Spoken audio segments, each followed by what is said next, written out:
रहेगा आपकी आई गेस्ट के तौर पे? मैं बस यही कहना चाहता हूँ कि इंडिया पॉजिटिव के द्वारा जो ये हर साल आयोजन किया जाता है, तो मनीष सिन्हा जी से क्या आप इधर उधर देखेंगे तो मैं बोल नहीं पाऊंगा, आदत है। ओके, तो मैं यही इसको एडिट कर लेना ठीक से, है ना? तो कैसा लगा आपको पार्टिसिपेट करके? हाँ जी, हाँ जी, मुझे काफ़ी बढ़िया लगा और मैं चाहता हूँ, चूँकि जो हमारे मनीष सिन्हा सर हैं, ये कई सालों से प्रयास कर रहे हैं कि 243 फीट की इनकी प्रतिमा लगे राजेंद्र बाबू की, तो लगनी चाहिए क्योंकि वो हमारे देश के रत्न हैं और उन्होंने बहुत कुछ दिया है। और सबसे खूबसूरत बात, क्योंकि वो पटना कॉलेज से थे, मैं भी पटना कॉलेज से था, और उनकी सादा जीवन उच्च विचार रहा है। आज उनके मूल्य को अपनाने की ज़रूरत है हम सभी युवाओं को। तो बस यही कहना चाहता हूँ और यहाँ आकर बहुत अच्छा लगा भाई साहब। कल जयंती है पहले प्रेसिडेंट राजेंद्र बाबू की, आप लोगों ने आज देश शरण कॉन्क्लेव में शिरकत की थी सर, उनके स्टैचू को लेकर के भी बात हुई, स्टैचू ऑफ विजडम बनाने की बात बनेगा गंगा के तट पे, क्या कहिए? डॉक्टर राजेंद्र प्रसाद जी के आदर्श पर आज हम लोगों ने चलने का यहाँ पर जो है प्रण लिया है, simple living and high thinking.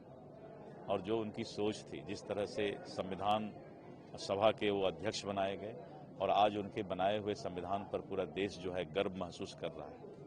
और उस समय महात्मा गांधी जी के आह्वान पर वो जेल भी गए, किसानों के लिए उन्होंने जो है काफ़ी कुछ करने का सोचा और प्रथम राष्ट्रपति बनने के बाद भारत रत्न उनको मिला। और डॉक्टर राजेंद्र प्रसाद जी के जो अच्छे विचार हैं, अच्छे उनके जो हमें ये मिलता है, उसको हम लोग आज अपनाने का ये प्रयास करेंगे। और जो स्टैच्यू ऑफ विजडम है वो भी बिहार सरकार ने अभी 60 फीट का सोचा है और उसके लिए हम लोग आपस में बात करते हैं कि उसकी हाइट और क्या बढ़ाई जा सकती है। अच्छा सर, पीएमओ कॉम्प्लेक्स को और प्राइम मिनिस्टर के ऑफिस को सेवा तीर्थ जो है रीनेम करके रख दिया गया है, उसका नाम बदल करके लोगों की ताकि मदद की जाए, एक मैसेज जाए पब्लिक तक कि यहाँ आप बेधड़क आ सकते हैं सेवा के लिए किसी भी तरीके, क्या कहेंगे? मैं जब भारतीय जनता पार्टी का प्रदेश अध्यक्ष बना तो मैंने भी अपने पार्टी के सभी नेताओं को कहा था कि पार्टी के ऑफिस को सेवा तीर्थ बनाना है, यानी जो भी कार्यकर्ता या जो भी लोग आते हैं उन्हें सम्मान मिलना चाहिए।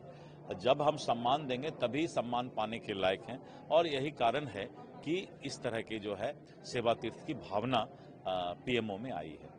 एसआईआर को लेकर के लगातार जो है विपक्ष कह रहा है कि डिस्कशन होना चाहिए, सरकार की तरफ से कहा जा रहा है कि इलेक्शन रिफॉर्म्स पे भी पहले बात होनी चाहिए क्योंकि वो जरूरी है। बिहार के 7 करोड़ से ज्यादा मतदाता और देश के सुप्रीम कोर्ट ने, ऑनरेबल सुप्रीम कोर्ट ने स्थिति को स्पष्ट कर दिया है। और जब राहुल गांधी जी ने बिहार में वोट चोरी का यात्रा निकाला था तो उनका टायर पंचर हो गया था, जनता ने उनको नकार दिया था और आपने देखा कि बिहार के 7 करोड़ से ज्यादा मतदाता ने और उसको स्वीकार करके बिहार विधानसभा के चुनाव में अपनी सहभागिता ली और अभी तक का आज़ादी से लेकर अभी तक में सबसे ज़्यादा परसेंटेज ऑफ वोट भी हुआ।